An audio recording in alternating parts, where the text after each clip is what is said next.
कमलेश और अंजलि दोनों भाई बहन थे। एक दूसरे से बहुत प्यार करते थे वो दोनों।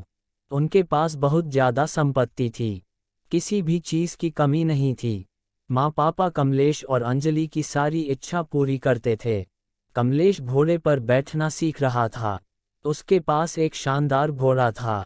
थोड़े दिन बाद अंजलि की शादी हो गई। जहांगीरदार के घर में उसकी शादी की। मायके वालों से भी ज़्यादा अंजलि के ससुराल वाले अमीर थे। कमलेश भी अब बड़ा हो गया था। उसकी शादी बाकी थी, परंतु अचानक उनके पिता की मौत हो गई और कुछ दिनों बाद मां की भी मृत्यु हो गई। कमलेश अब अकेला रह गया था। अंजलि भी 4 दिनों के लिए मायके आई थी पर वापस भी चली गई अपने ससुराल। अब सारा कारोबार कमलेश के कंधों पर आया था, पर उसे अनेक लोगों ने फंसाया। एक बार बड़ी डील की पर उसमें उसे घाटा हुआ और कमलेश बर्बाद हो गया। उसकी खेती जब्त हो गई, घर की नीलामी हो गई। ऐशो आराम में रहने वाला कमलेश अब उसके बुरे दिन आ गए। जिसके पास सैकड़ों लोग खाना खाते थे आज वो एक निवाले के लिए तरस रहा था। जो मुलायम गद्दे पर सोता था आज उसे सड़क पर सोना पड़ रहा था। जिस कमलेश को हजारों लोग पहले हाथ जोड़ते थे वही आज सबके सामने हाथ फैला रहा था। कमलेश ने सोचा अपनी बहन के पास जाए, लेकिन अमीर बहन के पास भिखारी जैसे कैसे जाओ। जिसके पास पहले हाथी घोड़े पर बैठकर जाता था आज उसके पास पैदल कैसे जाऊं। जरी के पोशाक में पहले जाता था वहां अब फटे हुए कपड़े में कैसे जाऊं।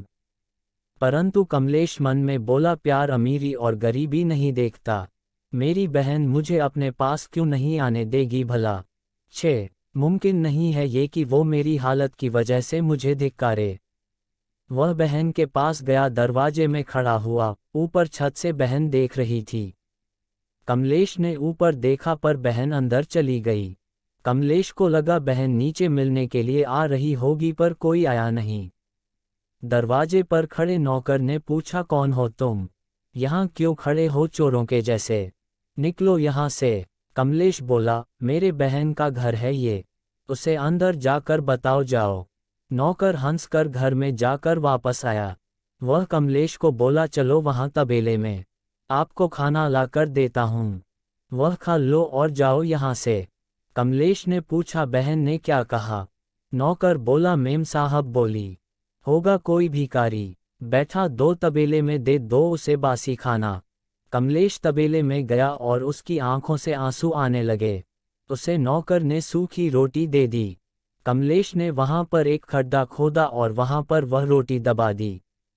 पानी पिए बिना वो वहां से चला जाता है। उस दिन के बाद कुछ सोचकर कमलेश दूर देश चला जाता है, वहां के राजा का वह नौकर बना। एक बार उस राजा को बहुत कठिन समस्या आई। कमलेश की सलाह से राजा उस समस्या से बाहर निकाला। कमलेश से खुश होकर राजा ने उसे मुख्य प्रधान बना दिया। कमलेश के कहने मुताबिक राजा सब काम करने लगा था। नए प्रधान के रूप में कमलेश की वाह वाह होने लगी।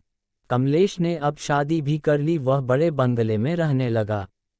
अब अपनी बहन को जाकर मिले ऐसा उसे लगा। तभी वह अपनी पत्नी के साथ बहन के घर निकाला, साथ में हाथी भी थे, घोड़े थे। जोरों शोरों से वह वहां गया। अपने से आगे अपने जासूस बहन को इसके आने का संदेश बताने के लिए भेजे। जासूस ने जब बहन को ये सूचना दी तो बहन एकदम से उठी। वह अपने पति के साथ दरवाजे में खड़ी रही अपने भाई के स्वागत के लिए। ढोल नगाड़े बज रहे थे, बड़े ठाठ से भाई बहन के घर आया। दूसरे दिन बड़ी मेजबानी थी, गांव के बड़े बड़े लोगों को न्योता दिया गया। चंदन के टेबल थे, चांदी की थाली थी, पंच पकवान थे। सारे लोग टेबल पर बैठने वाले ही थे। उतने में भय एकदम से उठा। सारे चकित हो गए, क्या हुआ? सब पूछने लगे और कमलेश एकदम से तबेले में गया। वहां पर उसने खड्डा खोदकर जो रोटी उसमें डाली थी उसने वो रोटी निकाली।